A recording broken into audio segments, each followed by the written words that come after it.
Hello, everybody, and a very warm welcome to Kendal Mountain Book Festival, presented as part of Kendal Mountain Festival. And isn't it just wonderful to be back here again? We are delighted this year to be working with Cotswold Outdoor as our official book partner. Thank you, Cotswold, for making all this possible. And talking of books, there will be a signing with Sarah immediately afterwards in the back corner. There are books for sale there, and there will also be books on sale the whole weekend at our fabulous bookshop, which, as I'm sure you know, is just outside.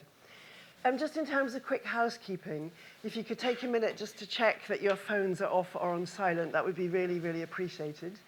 Should you need anything as the event unfolds, we have a crack team of volunteers in the room with us this afternoon. And I think that's it on the housekeeping. So I'm Kate Rawles. I'm a writer, an environmentalist, and a long-distance bamboo bicyclist. And I'm truly delighted to introduce Sara Wheeler this afternoon. Sara has been described as Britain's foremost woman travel writer. And I think we could just drop the woman and go with foremost Britain's travel writer. She's written 11 books, is that right? Is it 11 or 12? 11. And she's edited Amazonian, the Penguin Book of New Women's Travel Writing. Her prize-winning books include Terra Incognita, Travels in Antarctica, and The Magnetic North, Travels in the Arctic. And she's traveled on, I think, every continent in between. She's also written biographies of Apsley Cherry Goddard, as in, I've got that name entirely wrong, haven't I? Don't worry, Apsley, the worst journey in the world. The worst journey in the world guy. And she has also written a biography of Dennis Finch Hatton, as in Karen Blixen's aristocratic lover Out of Africa. She's a fellow of the Royal Society of Literature and a contributing editor of the Literary Review. And when not on the road, she lives in London, from which you've just arrived via Tobago, I believe. So Sara, an absolutely massive Kendal welcome. Thank you so much for being here. We really, really appreciate it. We're here to discuss your latest book, Glowing Still, A Woman's Life on the Road. So let's start there. What is this book and why did you write it? Thank you very much, Kate. Well, thank you all for coming. It's a great pleasure to be here. I was just reading this morning a diary entry of P.G. Wodehouse, and he said, went to hear a woman talk about why she wrote her book. I don't know why sorry wouldn't have been enough. He wrote. So it slightly put me off my stride. Anyway, yes, so Glowing Still. I decided, once I was looking at 60 in the rearview mirror, it would be a good time to look back over my travelling life, more or less 4 decades, and take stock and see what had happened in that time to me and the world and travel in general. And I knew that I would have to have some of the best stories as kind of ballast to get the reader through. So I took all my notebooks down. They're arranged around my office wall like soldiers, with the countries in Tipp-Ex on the spine. Got them down with, friable paper, forgotten half of it.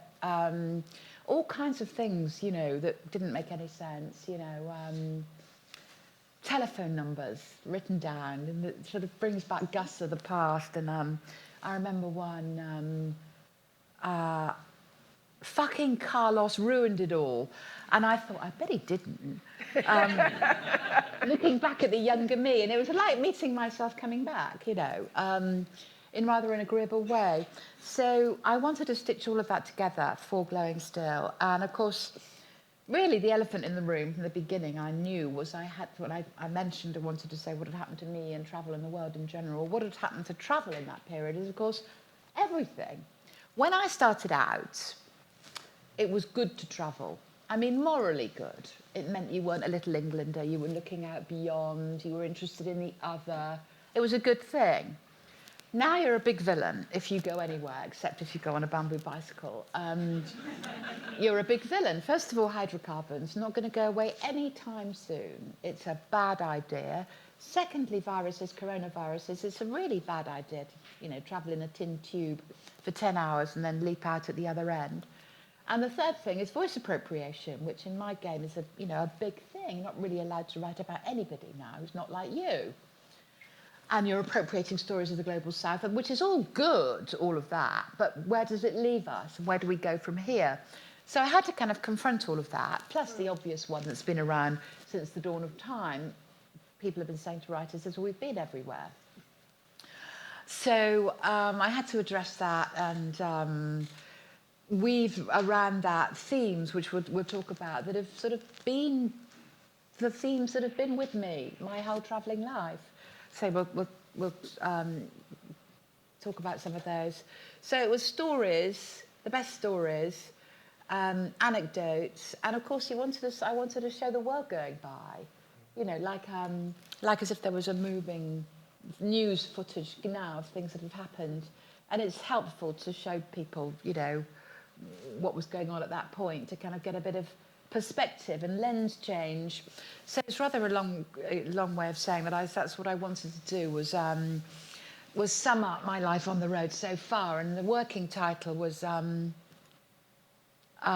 Nubility to Invisibility. So that was nubility, that was in my 20s, a time I vaguely remember through a fog of bad behaviour. And then invisibility was what it's like for women with white hair being on the road, you know, in their 60s. So nubility to invisibility. That was, and everybody makes jokes about how the fact that the next volume is going to be immobility. And the other working title in my mind was Burning the Candle at Neither End, because it's kind of how I felt about a lot of the stuff that came up as I went through. So that was what I set out to do. And of course, looking back now at it, it was the most, you know, fantastic thing to write, and I enjoyed it more than anything I've ever done. But that's now because I'm immersed in something else, which is really hard. But I think one always thinks that. Yeah, looking back with great fondness and I'm, you know, really pleased to have people looming out of my own past who, you know, I remember from Glowing Still, and yeah, that's about it. Fantastic. Well, I wondered whether we might start by going back into that time of innocence where we could all travel guilt-free. And one of your early, big adventures was in Antarctica. So maybe we could go there. And we have to start with the toilet facilities, I think. Yes, let's get that out of the way. Tell us that story. I suspect that most of you, or a lot of you, are English, and I know that all English people want to hear about is how you go to the lavatory in extreme environments. So as I say, we'll get it out of the way. So I spent 7 months in the Antarctic for my third book, which was called Terra Incognita, as Kate says, and travelled around various science camps, doing donkey work, really, and waiting for... I mean, a lot of my work, people say, what do you actually do? And what I do most of the time, wherever I am, is wait for something to happen. That's kind of my job title.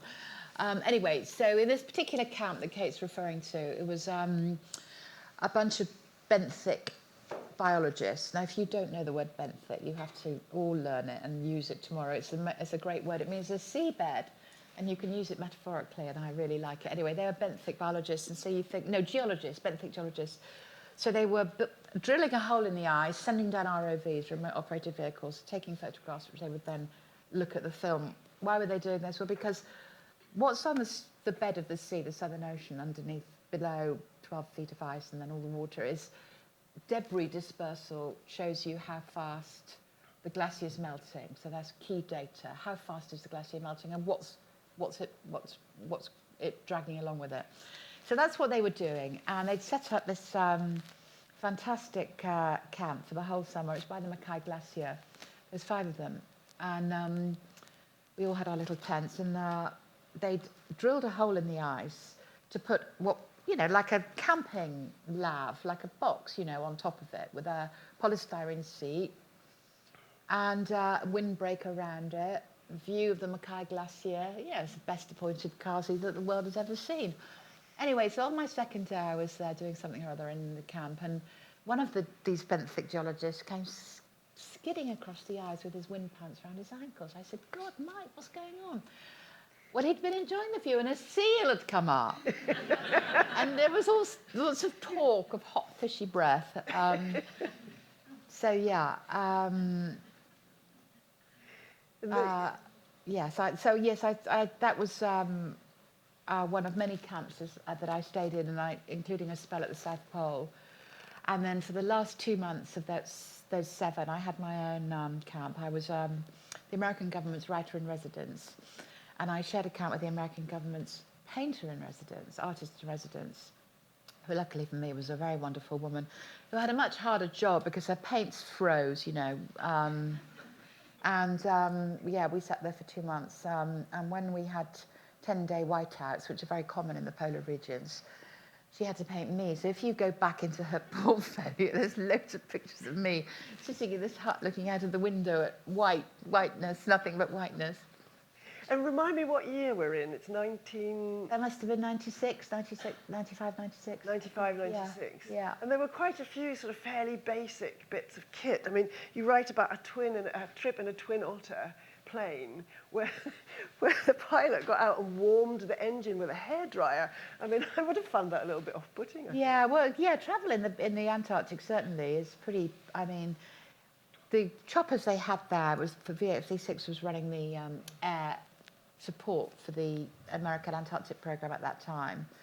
And the choppers they had could go 200 miles. So if you're going to a science camp that was further away than that, it was a fixed-wing plane, which were C-141 or C-130 Starlifters. And they were landing on blue ice. So you'd often have to you know, carrying mostly cargo, science supplies and so on. So there'd be a huge big plane like that and maybe 6 of us in there. And they'd often say, try and take off and couldn't. And so we all have to go and stand at the back. And there's a lot of that kind of thing going on. And yeah, a lot of, yes, I remember that. That was the peninsula, which is that finger of land that sticks up towards South America. And those scientists were doing mapping. They were mapping what was, having a radar looking down at the ice, which could then, I don't know what it was doing, taking photographs. And I remember the pilot had to keep at the level the whole time. So co-pilot, which I was, by that time of the season, nobody else, you had to keep your eye on this and making sure that he kept at exactly the right altitude. And if ever you looked up to enjoy the scenery, he'd whack you round the head because it was very important that he was the one who indeed had to get a gas-fired generator, portable gas-fired generator, to fire up a hairdryer in the morning to very innovative, the Antarctic, or the polar regions, any extreme environment. I like that about it. You can't just go onto Amazon and get something. You've got to make do, you know, and I like that. And in the culinary department as well. I like that, you know, the sort of parsed of any choice in all kinds of areas of life. You're parsed of all choice there, and I liked that. So when you were allowed to look up and look around, I mean, paint a word picture for us. You say at one point in the book that you were fascinated by the idea of going to somewhere where there weren't humans. I mean, what's that like? Describe the space and the whiteness and the... Yeah, well, the Antarctic's 1.5 times the size of the continental US, the continent of it itself, and it's not owned by anybody. It's not owned by anybody. And it seemed to me as a young writer that was a very potent symbol of optimism, what the world could be. There's no wars, no pollution to speak of, no disputes about anything, no indigenous people having a ghastly time. It's a symbol of what the planet could be. All the mammals are marine mammals, so when they come on the ice, they don't have any fear because their predators are all in the water. So the penguins, the emperor penguins, you know, you'll get sick of them long before they get sick of you. They used to come up and, you know, inspect, I was fascinated. And I remember they had a little this artist, she had a little furry toy penguin. We put it on the ice. Well, I mean, they're still talking about it now, I'm sure. Absolute sensation. Among them looking around like this, making noises, and the others all came running, looking at this thing on the ice. And it's gripping beyond belief. And no fear. So it was all about what I think young writers should be interested in: hope, symbolism. You know, I wasn't remotely interested in the ghastly sort of north, which was the opposite of all those things. And it doesn't disappoint in that regard. And you've got the 24-hour sunlight, and it is like a lot of energy, literal energy, coming off the ice, like a sort of power station. And that's why anybody who's ever been there talks about poetry and spirituality and all this, that, and the other. It makes you feel think about those things. And you're completely unmoored from your everyday world, really unmoored. There's no internet, no mobiles, and, you know, it's like stepping off the planet, and that's really a gift for anybody. I'm sure anybody would agree on that. And yeah, it was anybody who's been to the Antarctic, and there's a few of you in this room, would say it's an experience that, I won't say it changes you, because sadly one thinks it has and then discover the ghastly truth and that one the same after it. But it's certainly an experience not like any others. And what happened, just to carry on after I said that about what the Antarctic meant to me, and I wrote that book, Terra Incognita, and tried to express all those things. And so I went on, did loads of other things, wrote loads of other stuff, and then by the time I became a middle-aged writer, I remember when I was 50, suddenly sort of literally turning my eyes towards the north and seeing this place that was the opposite of all that. It's not a continent. Where does it start and finish? Everybody's arguing about that night and day because various agricultural subsidies depend on where the Arctic Circle is. It's owned, there's tons of wars going on, there's loads of indigenous peoples who've all been dragged into the cash economy by the circumpolar nations, different intentions, all with the same result, which is disaster. Horrific pollution, you know, with bioaccumulative stuff that was been banned, flame retardants mainly, was banned here in the 70s, but it stays in the food chain and goes up and up and up and up and up. And then you get the big marine mammals, because they're fat soluble, not water soluble. So the big mammals, and then the people up there eat. And these people are, you know, kind of hugely contaminated by all these chemicals that we've banned ourselves down here. And all that ghastliness. Cut the story short, what I realised then, as a 50-year-old writer, was that, yes, the Antarctic had been a symbol of purity and of everything the Earth could be, but the Arctic is a symbol of what the Earth is in all its horror. And by that time, you know, there's not much point in writing about symbols of purity. It's about the ugliness and finding the beauty in the ugliness. You know, I remember when I was writing that book, I had that Eliot quote above my desk about the beauty and the horror and the ugliness, and finding hope in that. And I remember the day that my Arctic book was published. That was called The Magnetic North. One of my kids said to me, "Oh, Mum, how do you feel, you know, this book's been published and you've spent so much of your life invested," he didn't use the word invested, but in the polar regions. "How do you feel today?" And I thought about it and I said, "I feel very glad there's only 2 polar regions." And he said, "Oh, they call Everest the 3rd pole." So going back to the first one, Antarctica, it was a sign of hope in many ways, but it wasn't entirely straightforward, was it? You didn't write about it at the time, but you actually had a rough time there as a woman. So why didn't you write about it then? And do you want to share with us what happened? And Yeah, sure. Well, I was a guest at the British Antarctic Survey for a time, and the person who'd sent me down there, who was director of BAS in Cambridge, I had a huge amount of respect for. And his attitude was, it doesn't cost us anything to send a writer down there. You know, nobody was paying for me to go. I just went on planes that were going anyway. And his taxpayers' money pays for the whole thing. So it's a good thing to have a book that people can read. And all of that is true. So no money changed hands. And I respected him a huge amount. And he'd fought a lot of battles to get me down there. I don't think I quite realised how many. And the British Antarctic Survey, unlike other national programmes, was everybody was an employee. And it was all men at that time, all men. There was no women. And they were either scientists or support staff. And it was a culture that, you know, they all thought they were Captain Scott. And I think that's why they were worse than any other nations, because they'd started earlier and that culture had grown up. And it wasn't until I got there I realised that, you know, they just hated everything about me. Because I wasn't any of those things. And the culture was that it was perfectly okay. I mean, it wouldn't happen now. From all kinds of points of view, and anyway, women are involved, and it's changed. But it was the remnant of something that I read about much later on. And one of the things in Glowing Still is I tried to, I didn't have many role models when I started out, although they were there if you looked, and I tried to honour them in Glowing Still and pick them out and let them speak. I'm talking about women writers going back to the 4th century AD. Was Egeria was the first one I found, who rode a donkey into Jerusalem and wrote a poem about it. And a lot of them going through, I don't know about Egeria, but certainly the 18th and 19th centuries had experienced that, keep out sign. It's the story of all women on the road of all time. And that was just the kind of end of it, really. And it was pretty horrific. And I only wrote a little bit about it in Terra Incognita out of respect, really, for this guy who sent me, and the whole institution, But it was really horrific. When I look back, it was horrific beyond imagining. But I believe that it.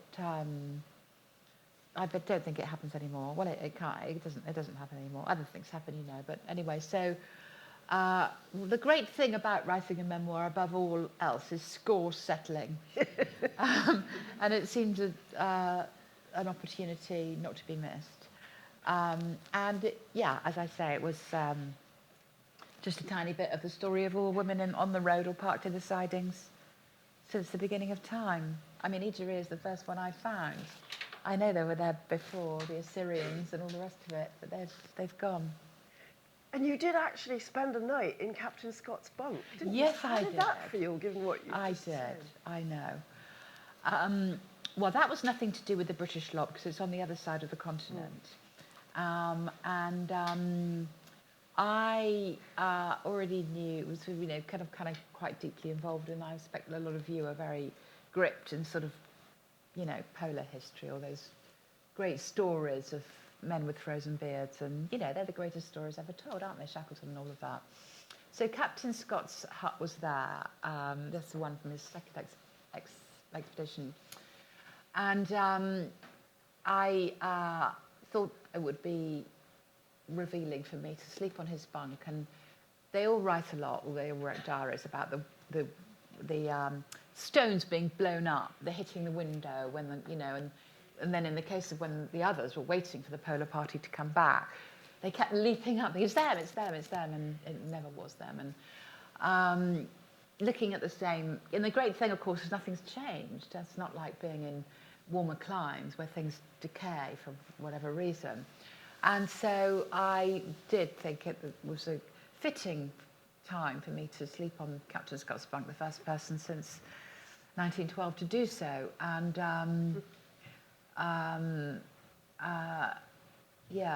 so I did that. There wasn't much sleeping involved because it was just so cold. I was slightly worried about my heart stopping. But yeah, I did that. Yeah, and that was the last paragraph of my book. Yeah. And didn't you meet a family member at a book signing? Oh yes, I did. Some years after, one of the Scott family came up to me at a book signing, waiting in the queue, and said, "You shouldn't have slept on his bunk. What if everybody does it?" And of which the answer, of course, was, there isn't anybody for 10,000 miles. But I think I tried to change the conversation. But anyway, she was trying to tell me off. That's the point of this. That's the point of your question. She was trying to tell me off. And indeed, in some ways, it could be seen as very disrespectful. But I didn't mean it so. And I hope that anybody who reads the stuff I've written, and of course I went on after that to write a biography of one of those men who was in the hut at that time, hearing the stones, absolutely Terry Garrard, who wrote, in my opinion, and the opinion of many, the best polar book ever written, called The Worst Journey in the World, published in that epic year for literature of 1922. And it's all this stuff about modernism we had last year. And really, he was a modernist himself, even though he was a reactionary. And there was a lot to be said about that. Anyway, so I hope that people could see from what I'd written that I had a huge amount of respect for all of them. Huge amount of respect. How could one not? Yes, I certainly didn't read any disrespect Good, in that I'm paragraph, glad. so it's interesting that you got that response. So this Antarctica is a massive experience in so many ways. Yeah, And that's sort of, right. you write that you look at your travelling now through these two lenses, environmentalism and feminism, and clearly they were both there. And I want to come back to the environmentalism side of it. But I'm curious to hear a bit more about your childhood and what started you on your journey, because you write somewhere that books and traveling are parallel journeys, but that you don't remember any books in your childhood. And you talk about an inward-looking, homogenous family background. Would that be fair? You have this great quote: "There was no unconscious bias, it was all conscious. We didn't like anyone who wasn't like us." So you've come from this very kind of, well, you describe it as closed and inward-looking, and yet you become this extraordinary traveller and extraordinarily insightful writer from a childhood with no books. So tell us. Well, whether there's any about this relationship journey. between those two things, one will never know. Well, that really came about because when I started on Glowing Still, I knew I wanted to start as an adult, and it wasn't a memoir, it's a travel memoir. Very different. No one's interested in me, but I thought, well, we've got to have 5 pages at the beginning about the soil from which I grew. You sort of have to if someone's going in media res. Yeah. So that's what I did. And I tell you one thing I discovered from that, because I was born in 1961 in Bristol.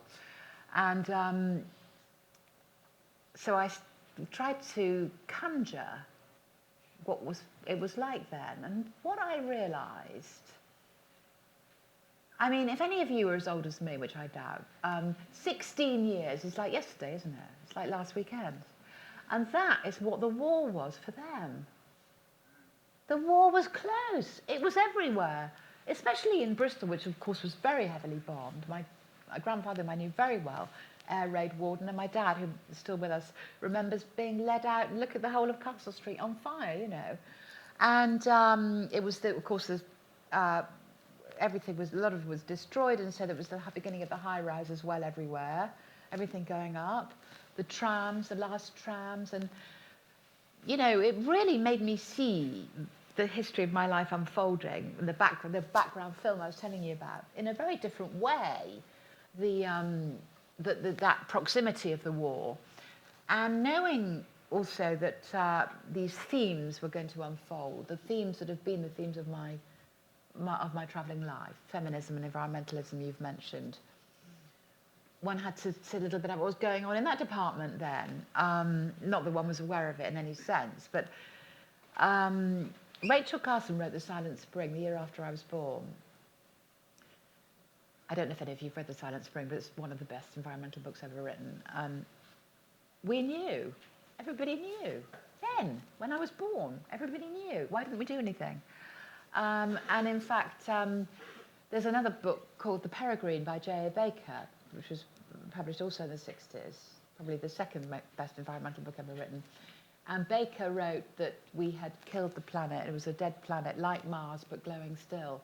And that's how I took the title of Baker, of Glowing Still, like Mars, but glowing still, as homage to him, really.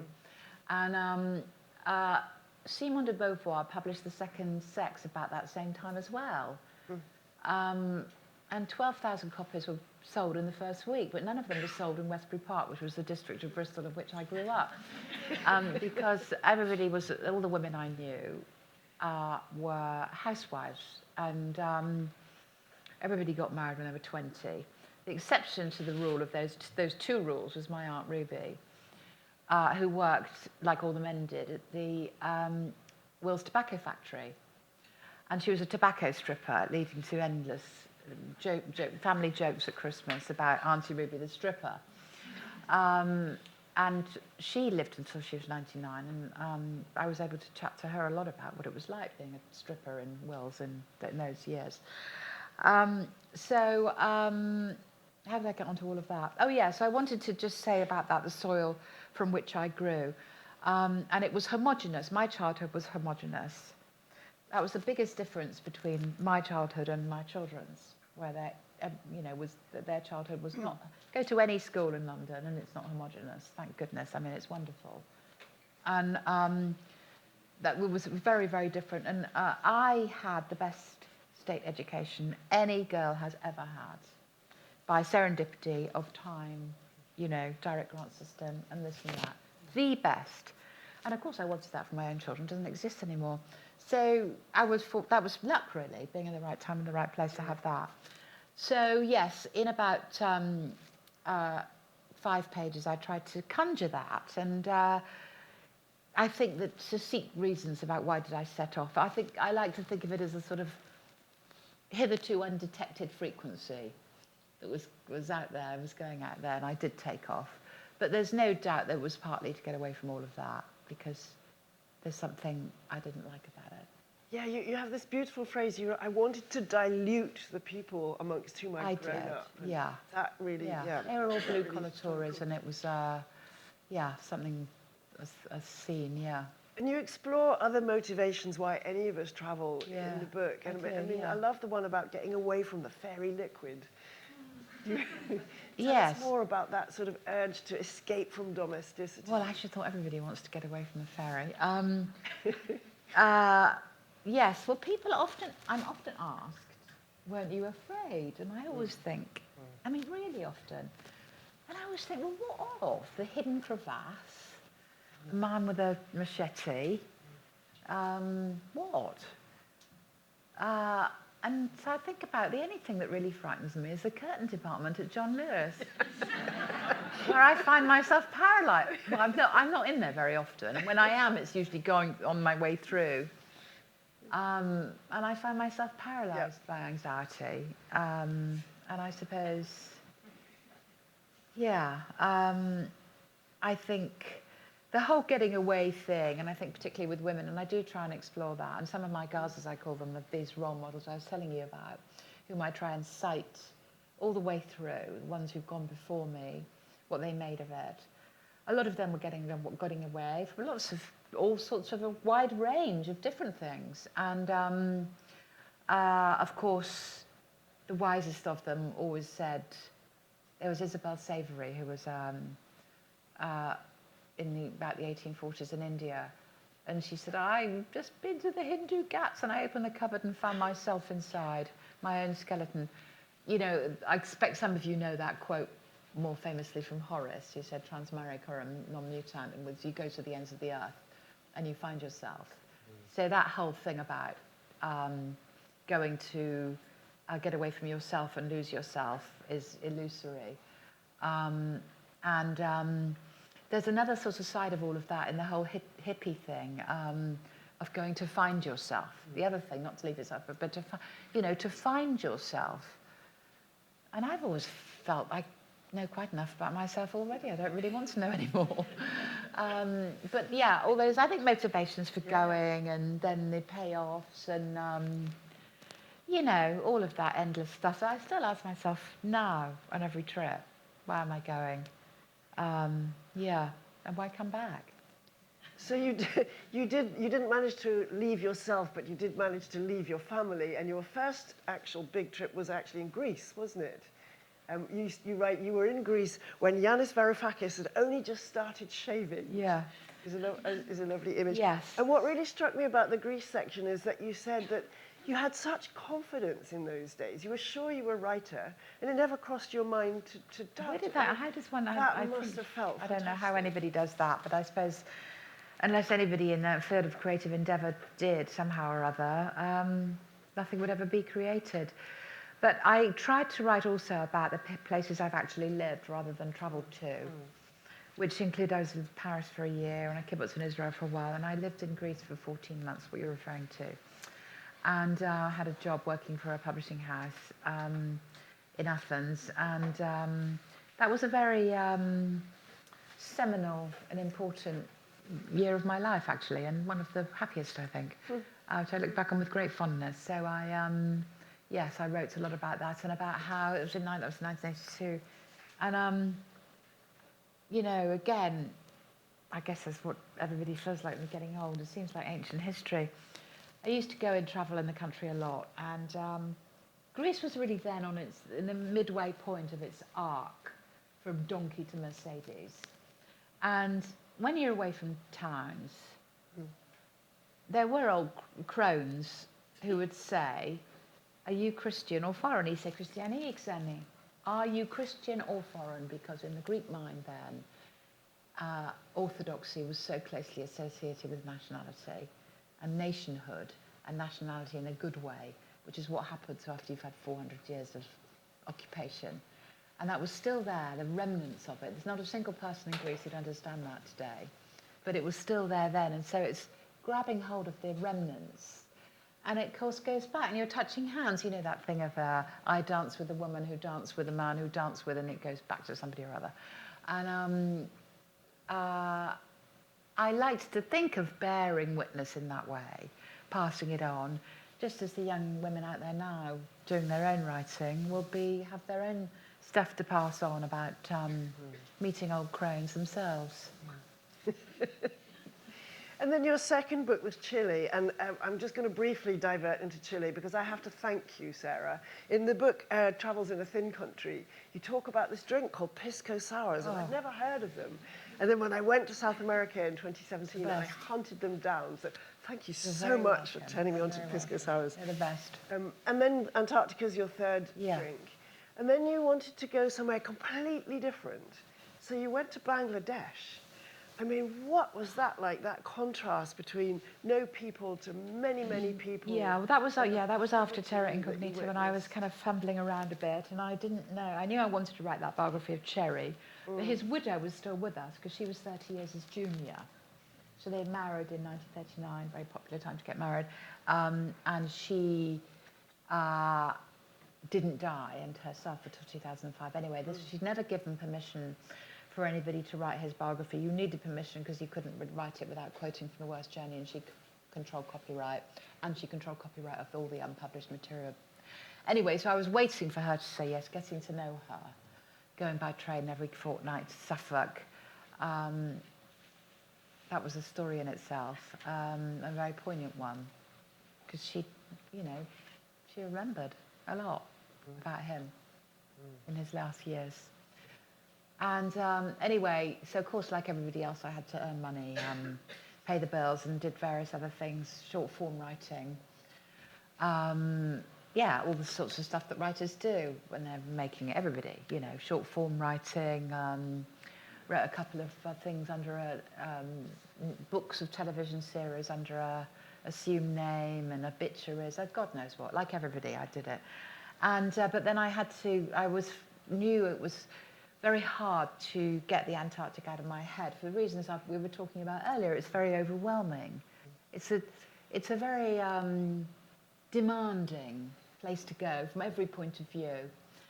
And it was sort of desperation, really. I was doing some work for the Times at the time, and I said, can I go to Bangladesh? Because the Antarctic is unowned, and Bangladesh is the most densely populated place on the planet.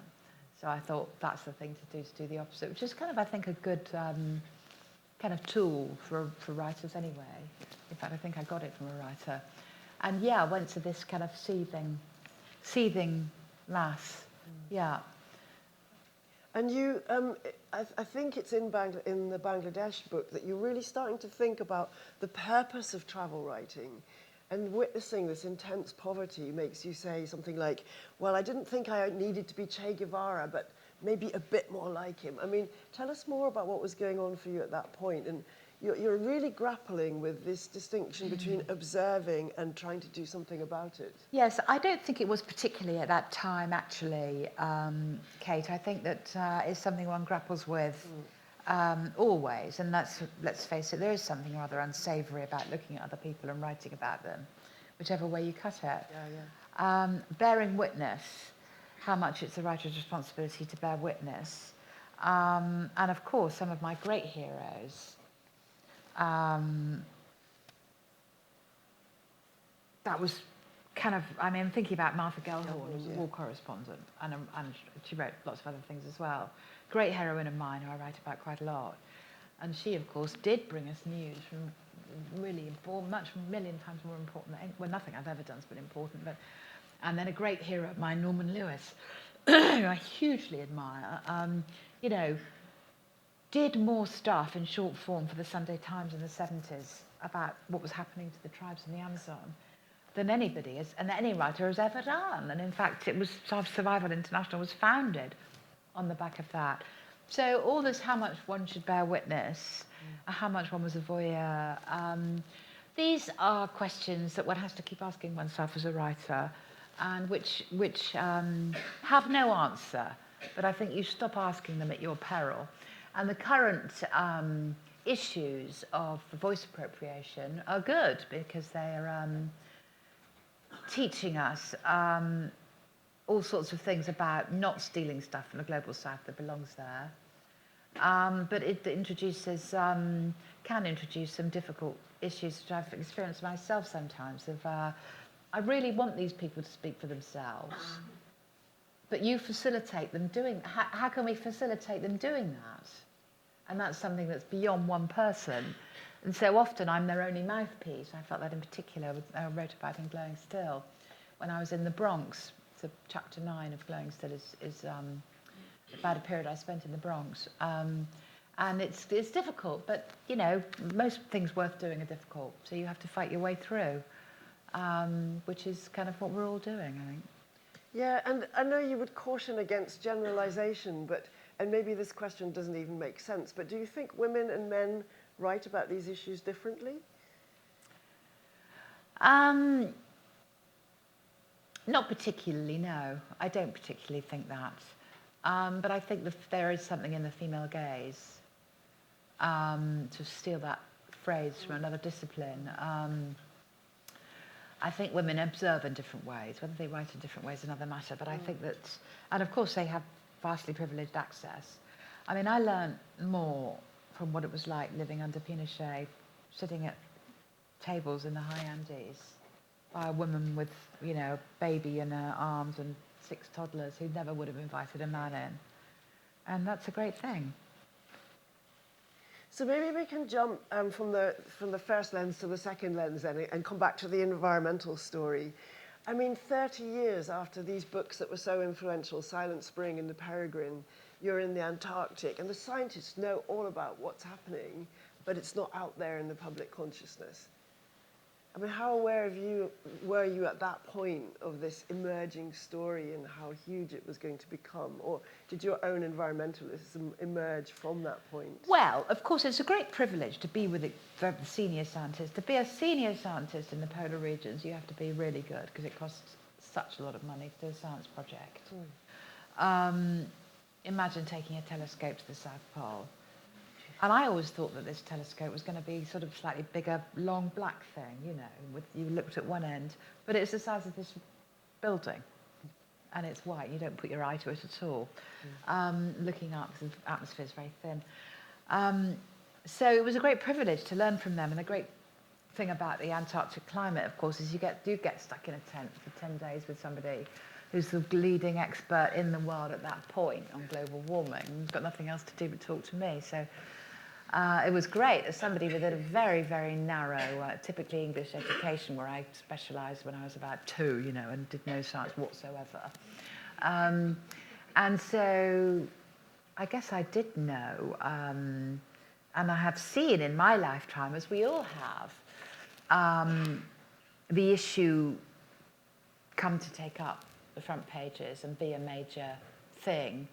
But I've also seen it on my travels get more complicated. For example, we all now know about about recycling, and we might know quite a lot about it and have a sophisticated understanding of separation.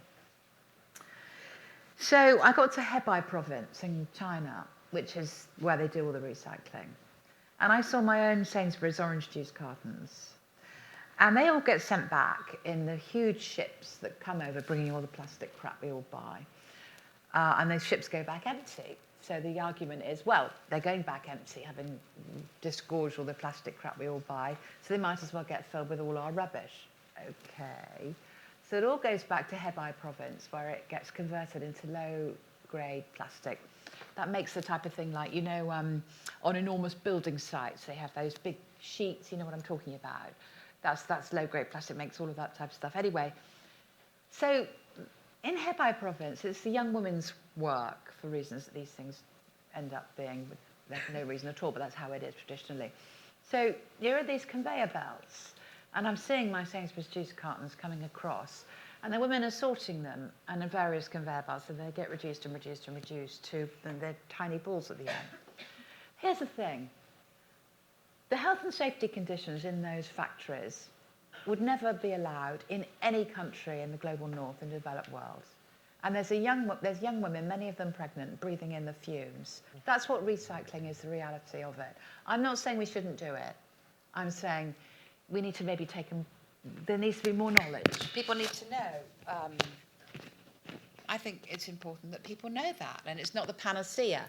It seems to me, sending it all off to poison other people is a poor solution to a first world problem, don't you think? And I think that it would be good if we knew more about it. And these are hard problems, but we need information.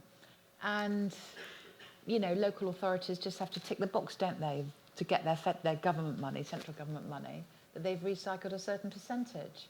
And that means putting it in those container ships and having those women breathe in those fumes. Well, it's unsatisfactory. I'm not a scientist, but I feel it's worth bearing witness. Is this working?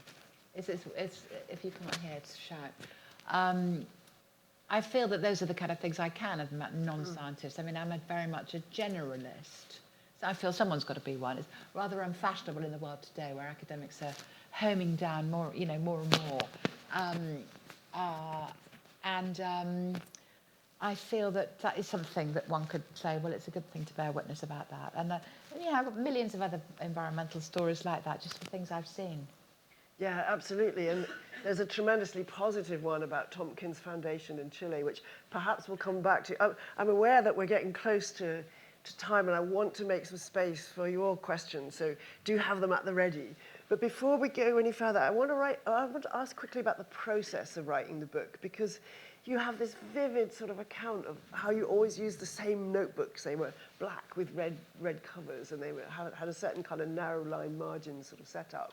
And then you went back to visit all of these notebooks. Yeah, there's a photograph in there of... Tell us more about this process and how you felt meeting your younger self. Coming back. Open these books. Well, I felt very tender towards her. But I know enough about memory to know I couldn't believe a word she said. And the fallibility of memory, and the elusive nature of truth. I write about other people a lot. You mentioned the biographies, and that elusive flame-like material that is the human spirit. And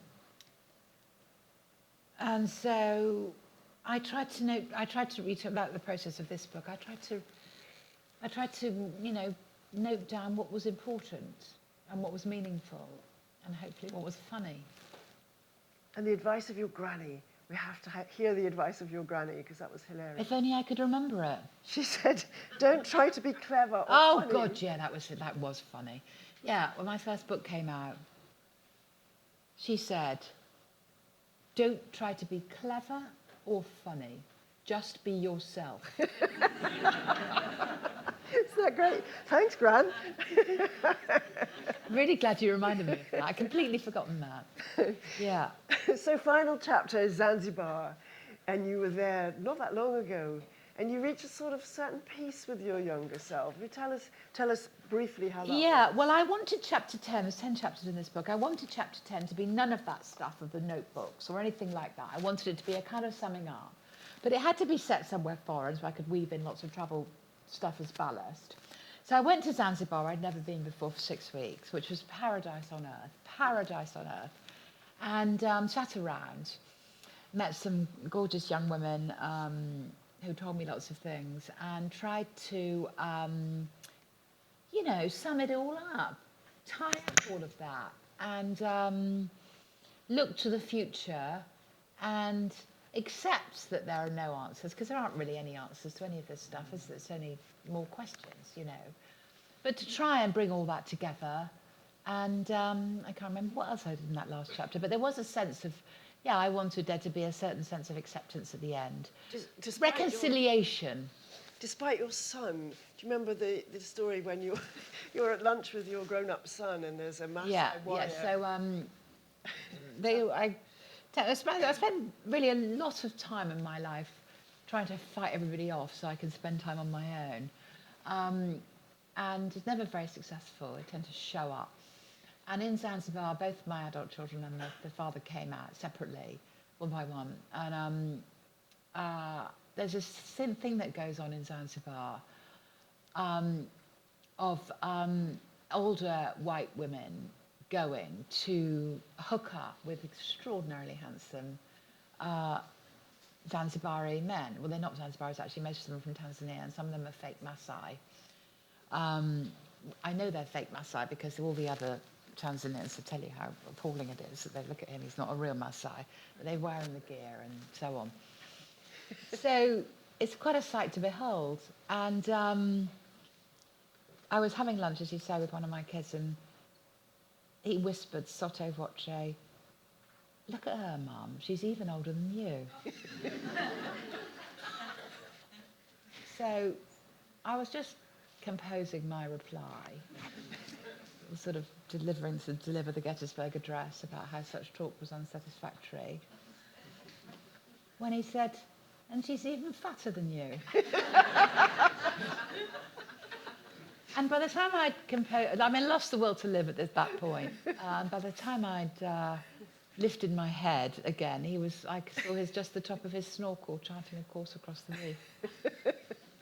And on that beautiful note, does anybody have any questions for Sara? And while you're composing them, perhaps we can ask you what you're working on now. Oh, oh, perhaps that was the wrong... No, it's just such a cruel thing to ask a writer. I'm very deeply involved in it, and it's hard. I'm writing the authorised biography of Jan Morris. That was an interesting response, wasn't it? Yeah, well, everybody knows Jan, yeah, and she's a fascinating figure, of course, and what a life. Yeah, 50s, in my opinion, the 50s is the most gripping time. You know, I mean, she was a foreign correspondent in 1951, 52 in the Suez Zone. You know, and I just found all the letters she wrote back from Everest, which nobody knew existed. And we know that story so well, don't we, you know, of getting the message down and the runners and all the rest of it. And nobody knew that the letters she wrote home to Elizabeth, I found them under the stairs at her house. Wow. Yeah. So now we've got this whole new primary source of what really happened day by day in 1953, yeah. Yeah. Anyone burning? Yes, at the back. Yes. You mentioned I think you called them your girls. Yeah. In passing, which I guess the female travelers, travel writers that have inspired. Yes. I wonder if you could talk a bit more about that and how they, whether they appear in your work or whether you have separate, accounts of them. Yes, I'd be delighted to talk about them. Can you repeat the question? Yes, I've mentioned my girls, how I write about the women travellers who've inspired me, the writers who've inspired me, and how I embed them or otherwise. Is that about it? Well, I'm glad you used the word girls, because I use the word girls, because I believe in linguistic reclamation. As you know, girls was outlawed, rightly so. Good people like my father use it in a different context. With the pinching of the bums of the girls in the office as opposed to the men outside in the building site who do the real work. And I think girls is a really great word, and so I think that we can reclaim it. When I say we, I mean women. I do call them my girls, and I think of them extremely fondly, like I think of my girlfriends. So what I tried to do in Glowing Still is when I was in a place, pick out female writers from the past who described that place, or when I was dealing with a particular theme, cite similarly.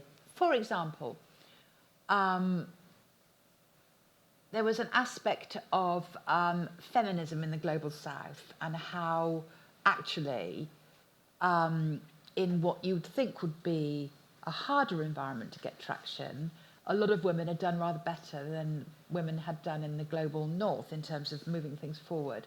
And there's this fantastic writer in 1909 in India. She was a Bengali, and she wrote in English a novel called Ladyland about an invented country. And she called the country Ladyland. And it was about women taking over the world. And they'd immediately reduced the working day from 8 hours to 2 hours, because when men were in charge, they'd spent 6 hours smoking. And all kinds of things like this. And they had a contraption to harness the energy of the sun. This was 1909, you know, in India. And I felt that she'd never had her due, and she was the most marvellous figure, and I'm still hoping our publisher might pick her up. But it was kind of germane to the stuff I was writing, so I wanted to get those currents going between them and me. I've mentioned Martha Gellhorn being a war correspondent, writing the fighting. As she said, she was writing the fighting for 6 decades, and she said, in the end, there's neither victory nor defeat, there's only catastrophe. And isn't that the truth? And so again, I wanted to hand the baton, have her hand the baton over to the next lot. And the Victorians, they were problematic to begin with because, as you know, Victorian lady travellers, as they were called, have become this kind of band of comic figures in tweed skirts who were there to be laughed at. Spinsters, you know, climbing the panniers, parasols aloft, trailed by a retinue of exhausted factotums. You know, joke figures doing the stuff which the men did seriously. So Victorian lady travellers, one approached with caution. But of course, some of them were really good writers and they weren't doing unimportant work. And so I picked out some of those, Isabella Bird in particular, and tried to show what they'd done. I tried to show how they were charting a path at a time when everyone said it was impossible, like they told me it was impossible, like they'll tell the young women of the future it was impossible, it's always been thus, and all the rest of it. So I was trying to establish, in my use of my girls' work, I was trying to establish a continuum, as well as admiring them and paying homage to them, and giving hope for the future, and all kinds of things. And there was many I could have picked from. Fantastic. We're about out of time, so I think I'm going to close it there. But I'd like to close it with a quote that you use on the front of your book.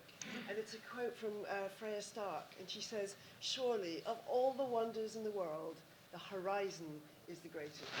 So thank you so much, Sarah, for sharing some of your horizons with us in such a compelling way. Thank you. It's been absolutely wonderful to talk to you.